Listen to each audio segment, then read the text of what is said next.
Transmission sending. It's your wifey's favorite sports show. With Erica Fox and Austin Perry.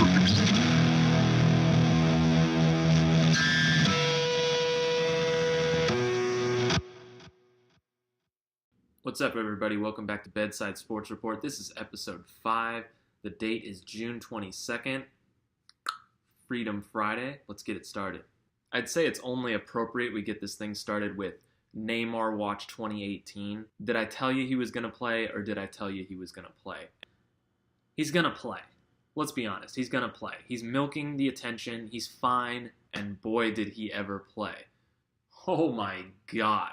The theatrics on this kid. Are you kidding me? You got the dive, the Michael Jackson leaning back thing that he was doing. I don't even know what it was in the box. The dive gets reviewed. He gets told to stand up, no penalty. And then he slams the ball, gets a yellow card. Then he scores a goal. Then they win and he starts crying. Are you kidding me? You're crying? You play for Brazil, who's won 5 titles, 5 World Cup titles, and you're crying like a child on the pitch when the game's over because you won a group stage game against Costa Rica. No call in the box, though. He literally looked like he was starring in a Broadway tragedy.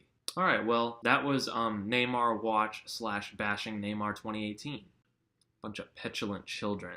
I swear, the more I watch Brazil, the more I just utterly despise them. Moving right along to the other South American dramatic story of the season, we have Argentina, who didn't even play yesterday, but of course they made the news. So Argentina holds a meeting, and they essentially, at the end of it, asked manager Tight Clothes McGee to step down before their last group stage match. As if things couldn't get any worse for this team, they're already on life support. They need a win whenever they play next to advance out of the group stages. They barely made the World Cup tournament if it wasn't for a Messi hat trick. Whatever. This team is dead in the water. Even if they make it out of the group stage, they'll probably get eliminated in the first round by...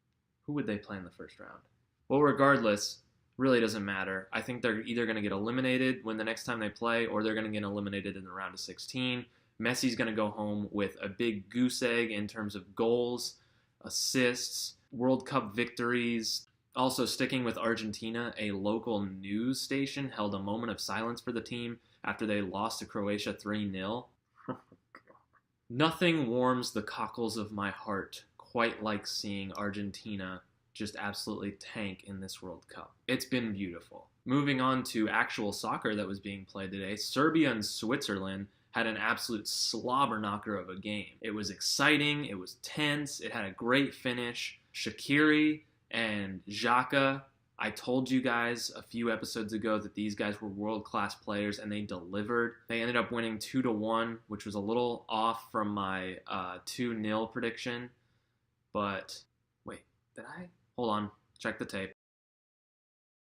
Yeah, 2-0 was the prediction. I said they'd win 2-0. They ended up winning 2-1. It was a come-from-behind victory. There were a lot of fouls, a lot of testiness. This was arguably the best game of the World Cup season so far. I mean, you had Spain-Portugal was a good one. Mexico-Germany was another good one. This has just been a great World Cup. Seriously, though, I told you Switzerland and I told you Croatia would be some very dangerous teams, and it's looking like that prediction is coming true right now. Let's take a look back at our predictions from yesterday. I said Brazil would beat Costa Rica 2-1. They ended up winning 2-0. I predicted a 0-0 draw between Nigeria and Iceland. A little far off there. Nigeria took it to Iceland. They looked like just the more physically conditioned, mentally conditioned. They just looked all around the better team. Iceland, fun Cinderella story. I didn't think they'd become of anything at this World Cup. It's looking like that's a pretty accurate prediction. This isn't an episode to toot my own horn, but that seems to be what we're doing right now. But I was wrong about that one, so we'll chalk that one up as an L.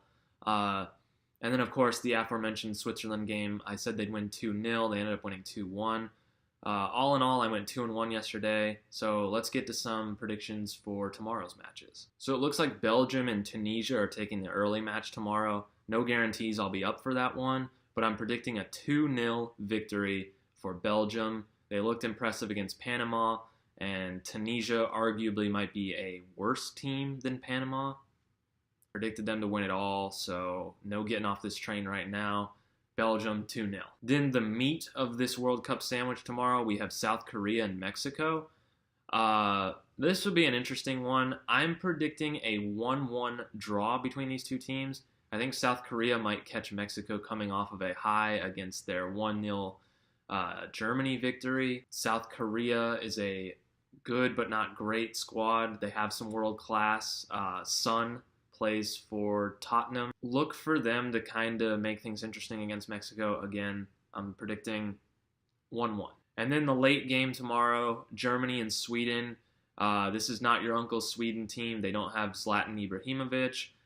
They have a few great players who are playing at top leagues. But of course, Germany is Germany, and they're going to be out for blood after that disappointing performance against Mexico. I say Germany beats Sweden 3-0.